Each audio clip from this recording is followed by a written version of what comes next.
सुधीर जी, एक अरसे के बाद आप मनोज कुमार की पहली फिल्म में पहली बार साईं बाबा बने थे। आप इस फिल्म में आप फिर से साईं बाबा के किरदार के रूप में, कैसा अनुभव है, कैसा फीलिंग हो रहा है? साईं बाबा एक ऐसा व्यक्तिमत्व था, ऐसी शख्सियत थी कि जो कोई सोच नहीं सकता। तो उस आदमी ने जिन दिनों में जात पात धर्म ऊंच नीच छूत अछूत ये सब समाज में फैली हुई थी, उन दिनों सब लोगों को इकट्ठा करके एक ही हांडी में खाना बना के एक साथ खिलाने का मुश्किल नहीं दुश्वार काम किया। वो किरदार करते वक्त मुझे ऐसे लगा कि उसकी आज भी ज़रूरत है हमारे समाज को, हमारे देश को, यहाँ तक मैं कहूँगा कि पूरे जगत को, पूरी दुनिया को।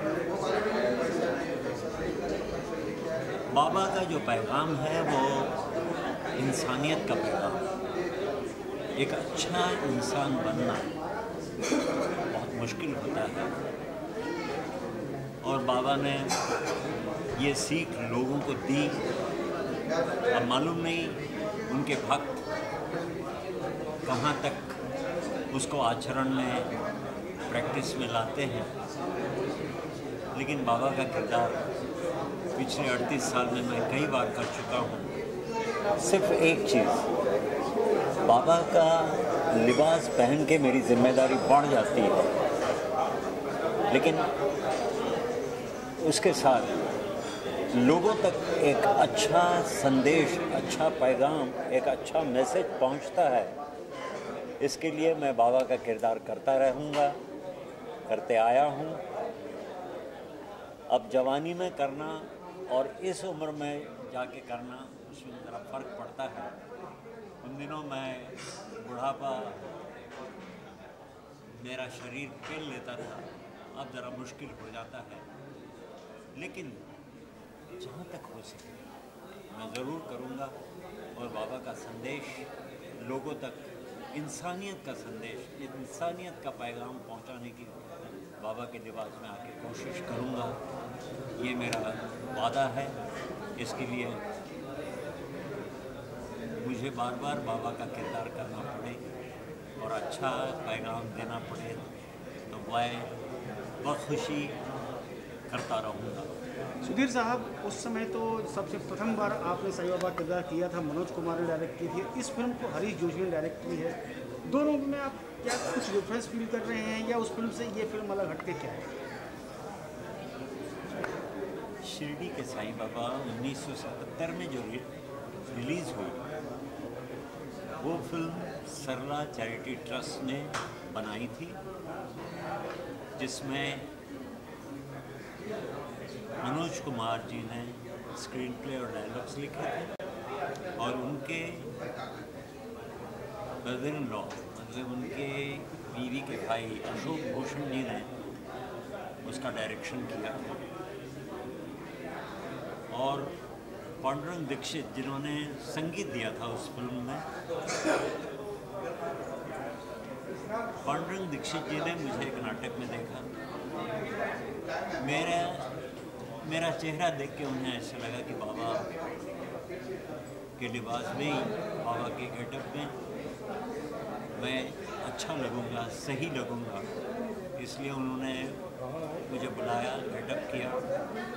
उनके माताजी पिताजी जो बाबा के पास 1915 में रह चुके थे, उनको दिखाया तो बोले हाँ बाबा ही लगते हैं। मनोज जी ने बोला मैं तो बाबा ही लगता है। लेकिन मैंने 10 महीने सूफी फ़कीर क्या होते हैं उसका अभ्यास किया और फिर 10 महीने के बाद मैं कैमरे के सामने गया। उसमें सब लोगों का सहयोग है, जिसमें सबसे बड़ा सहयोग पांडुरंग दीक्षित जी जो आज जीवित नहीं हैं, पंडित मनोज कुमार जी, अशोक भूषण, हमारे सिनेमाटोग्राफर MW मुकादम, बाकी सब सहकारी जिन्होंने सहयोग दिया इस फिल्म, उस फिल्म बनाने में। उसके वजह से आज साईं के किरदार में मैं आप लोगों के सामने आता हूँ। इस फिल्म में सिर्फ ये बताया है कि कुछ भी कठिनाइयाँ आती है तो बाबा कैसे, किस रूप में आके कैसे मदद करते हैं, ये दिखाया गया है। और जो इंसान इंसानियत भूल जाता है उसके साथ अच्छाई नहीं होती। और ये पूरी फिल्म लोग देखेंगे तब उन्हें पता लगेगा कि साईं का महत्व क्या है। साईं कोई चमत्कार करने वाला कोई ऐसा आदमी नहीं था कि जिन्होंने कहा कि मेरी पूजा करो, मुझे मेरा भजन करो। पत लोग करते रहे तो बाबा कहते हैं जो तुम्हारी मर्जी, मालिक तो एक ही है। इस तरह से बाबा का किरदार करने में मुझे मज़ा आता है।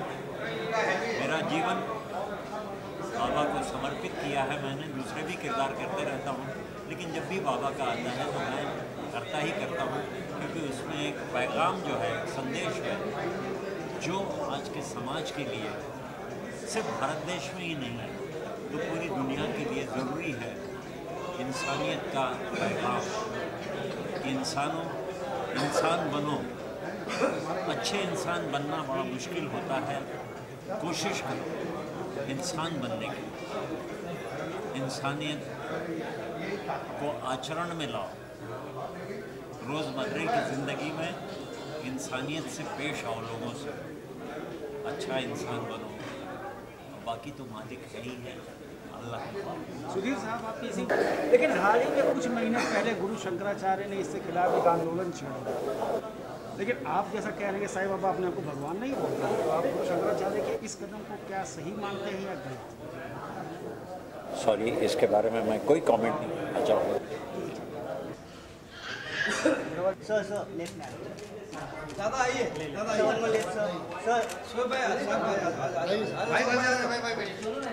सर सोलो बाकी है उनका।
बोलने की भी जरूरत नहीं है, वो गोइंग टू बी हिट। लोग देखेंगे और बहुत पसंद करेंगे। आप लोग बढ़िया से बस लिख दो, बढ़िया से बजा दो, इसको मीडिया में जरा हाइप कर दो, पिक्चर बहुत अच्छी जाएगी। अच्छे लोग हैं, अच्छी पिक्चर है। सर साईं बाबा का तो कोई जवाब ही नहीं है। जो भी साईं बाबा के लिए कोई पिक्चर बनेगी तो हिट होनी है, क्योंकि उनके भक्त बहुत है, भक्तों की कोई कमी नहीं है। सो अगर भक्तों के हिसाब से पिक्चर बनेगी, हिसाब से तो पिक्चर चलनी चाहिए। और प्रोड्यूसर साहब ने बहुत मेहनत की है, देखा है तो मिलते रहते थे मेरे को, जितना इन्होंने मेहनत किया है भगवान इनको इसका ऐश्वर्य दे। Thank you sir. Bhanwari Devi पे हमने आपकी फिल्म देखी थी। अरे आप छोड़ यार, साईं आगे आने बाबा वाले दिनों नहीं, साईं बाबा प्रोजेक्ट को बता दीजिए आप। अरे सर, मेरी बहुत 2-3 पिक्चर शुरू हो रही है, अभी मैं कुछ बोलने की पोजीशन में नहीं हूँ। बस बड़ी स्टार कास्ट थी, लाइक हम तुम्हारे सनम, और उस लेवल में ही बन रही है। एक तमिल में भी शुरू हो रही है, इसलिए अभी कुछ बोल के फायदा नहीं। अभी शुरू हो रही है, बस हफ्ते 10 दिन में शुरू हो रही है। बस सरप्राइज दूंगा सर, सरप्राइज दूंगा सर। बहुत बढ़िया फिल्म, अच्छी फिल्म, बड़ी स्टार कास्ट की फिल्म। कोई मुद्दा पहले भी नहीं था, अभी नहीं। मुद्दा भाईचारे का, भाईचारे का मुद्दा है बस। I need blessing. Thank you very much. Thank you sir. ज़्यादा जबरदस्त हिट। अब आप आज ये लेके आ रहे हो ओम साई राम जी, इसमें उसमें क्या फ़र्क है? वो फिल्म साईं बाबा का जीवनी पे बनी थी, और ये फिल्म जो है साईं बाबा भक्तों को किस तरह से सहाय होते हैं, किस तरह से उनकी मदद करते हैं, इस पर यह फिल्म है। कितना समय लगा आपको इस फिल्म को बनाने में? फिल्म को बनाने में ज़्यादा समय नहीं लगा, क्योंकि एक ही शेड्यूल में पूरी फिल्म हमने कंप्लीट कर ली थी। कुछ 2-4 दिन का जो काम बचा था वो हमने मुंबई में आके कर दिया था। इसलिए इसके शूटिंग में, इसके बनने के दौरान एक मतलब कहना एक पैसे की प्रॉब्लम हमें नहीं आई। उस फिल्म का एक अलग ही इमेज, अलग ही लोकप्रियता मिली थी। आपको क्या लगता है कि ये फिल्म उसको कहाँ तक छू पाएगी, या इस फिल्म का अलग किस ढंग का व्यूवरशिप होगा? वो फिल्म एक अलग फिल्म थी, ये फिल्म एक अलग फिल्म है। ये पूरी फिल्म आस्था की फिल्म है। जो साईं को मानते हैं उनके लिए बहुत अच्छी फिल्म है। उनको एक मैसेज है कि जब भगवान साईं बाबा आपको जो कुछ भी दे रहा है, जब उसको मतलब जितने भी भक्त हैं वो बांटने में कंजूसी नहीं कर रहे हैं, तो आप उसको खर्च करने में कंजूसी क्यों कर रहे हैं? तो उसका जो पैसा आता है उसको आप अच्छे तरीके से, मतलब गरीब तबके में, जहाँ पे शिक्षण का अभाव है, जहाँ पे पानी की कमी है, जहाँ पे ये है, उसमें इस्तेमाल करें। हमारा मिशन भी यही है कि जो साईं के नाम पर फंड आता है, जो भी होता है, उसको अच्छी तरह से यूज़ होना चाहिए। और हमारे फिल्म में कैरेक्टर भी यही कहते हैं कि हम जो मंदिर बना रहे हैं उससे जो भी चंदा होगा वो हम चंदा समाज सेवा के काम में लगाएंगे। ये इस फिल्म में साईं बाबा का किरदार तो सुधीर दलवी जी निभा रहे हैं, इसके अलावा और कौन मुख्य किरदार है आपके फिल्म? इसमें मुख्य किरदार में ढूंढीराम हैं, जो मेन कैरेक्टर हैं, जो एक गांव के किसान हैं और साईं के बहुत बड़े भक्त हैं। उनके साथ उनकी पत्नी है, उनकी एक बेटी है। उसके अलावा गांव के ठाकुर हैं, उनकी पत्नी है, उनका बेटा है, और गांव वाले जो हैं वो सारे किरदार हैं। मतलब गांव में अलग अलग डिफरेंट किरदार हैं। 2 चोर भी हैं, 2 ऐसे लोग भी हैं जो मतलब गांव में गटर मस्ती करते रहते हैं, ऐसे लोग भी। मतलब अलग अलग तरीके के गांव के किरदार हैं। कब तक आ रही है फिल्म? बस बहुत जल्दी आ जाएगी। हम लोग अभी तय कर रहे हैं कि सितंबर में जल्द से जल्द आ जाए। Thank you sir. फिल्म का म्यूज़िक लॉन्च हुआ, उसके बारे में क्या कहना चाहेंगे? नहीं, फिल्म का म्यूज़िक बहुत अच्छी तरह लॉन्च हुआ, और मतलब भव्य ही कहा जाएगा एक तरह से कि अच्छी तरह से इस फिल्म को लॉन्च किया गया, इसके गानों को लॉन्च किया गया। आपका क्षमा चाहूँगा इसमें। सर क्या कहना चाहेंगे, मेरे साईं का म्यूज़िक लॉन्च हुआ तो किस तरह क्या कहना चाहेंगे? मेरे साईं राम एक बहुत ही धार्मिक फिल्म है और बहुत अच्छे स्केल पे बनाई गई है। साईं के बारे में जो भी फिल्में अभी तक बनी हैं फिल्म इंडस्ट्री में, बॉलीवुड के अंदर, वो करीब करीब सभी बहुत बड़ी हिट हुई हैं, क्योंकि इतनी बड़ी बाबा की फ़ैन फॉलोइंग है।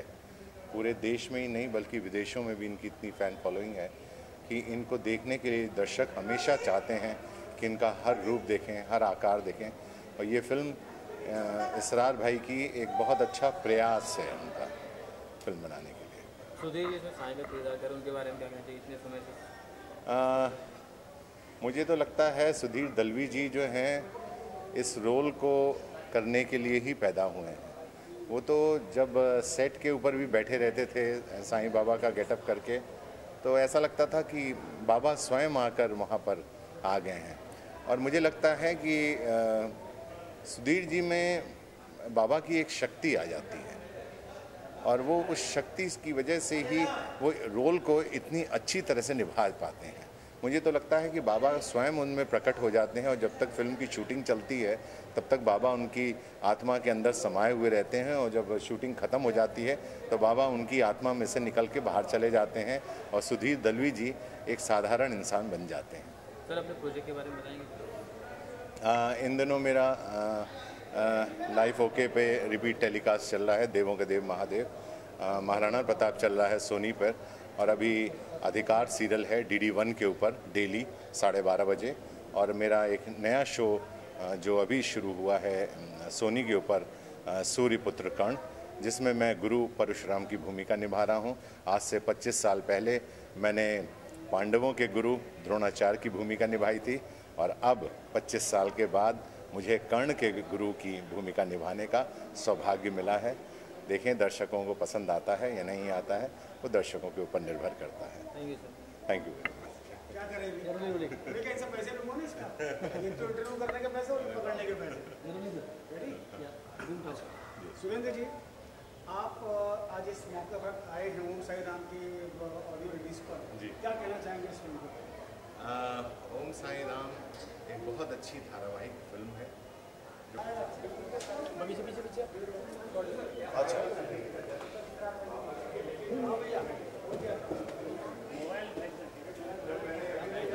अच्छा, अच्छा, ठीक।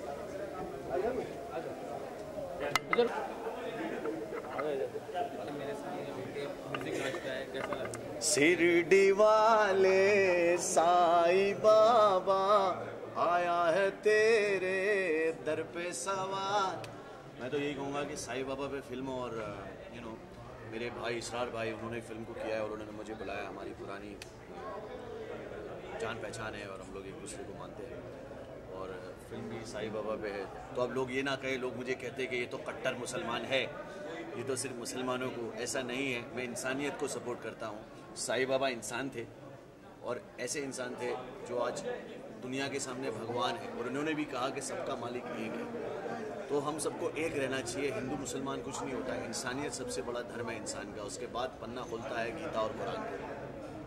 सुधीर जी के बारे में क्या कहना चाहिए? इनको तो मैं बचपन से देखता आ रहा हूँ, और इनसे अच्छे साईं बाबा कोई कर नहीं सकता हिंदुस्तान में तो। और मेरे ख्याल से बहुत ही अच्छा इन्होंने किया, और बहुत अच्छे लग भी रहे। बिल्कुल इनके चेहरे पे जो सादगी है, वो सादगी बिल्कुल साईं बाबा के साथ मैच हो रही है। I wish all the luck to the film, and मैं चाहता हूँ फिल्में चले और लोग भगवान में, अल्लाह ताला में, जीसस में भी ज़्यादा बिलीव करने लगे, और ऐसी फिल्मों को देख से लोग सीखें और सीख के उन्हें पता चले कि इंसानियत से बड़ा कोई धर्म नहीं होता। अच्छा, ये अपनी फिल्मों के बारे में बताएंगे, किस तरह की फिल्में कर रहे हैं? क्योंकि अभी लव डे का शूटिंग काफ़ी जोरों से। अभी मेरी एक फिल्म आने वाली है, लव डे, बस कंप्लीट है। एक गाना बचा हुआ है, बहुत जल्दी आने वाली है इंशाल्लाह ताला। और दूसरी फिल्म है झोल कंपनी पब्लिक लिमिटेड, और अभी आगे भी फिल्में हैं, संजय गुप्ता के साथ है, पूजा भट्ट के साथ है। और मेरा शो चल रहा है, भाई ने बोल दिया तो बोल दिया, फीवर 104 पे। तो चल रही है गाड़ी, और हम भी चल रहे हैं, अल्लाह का एहसान है। Thank you so much. गाना कोई सर? कौन सा गाना? फिल्म का, आपकी अपनी फिल्म का सर? आपकी फिल्म का सर? मेरा फेवरेट? अच्छा, मेरी फिल्म का मेरा फेवरेट गाना है, अच्छा, चाहे कोई लेबल हो, बस दारू की बोतल हो, पीने से मतलब रखो, मस्ती में खो जाओ, खाओ खो जाओ, बत्ती बुझाओ, देसी पी के सो जाओ। Thank you.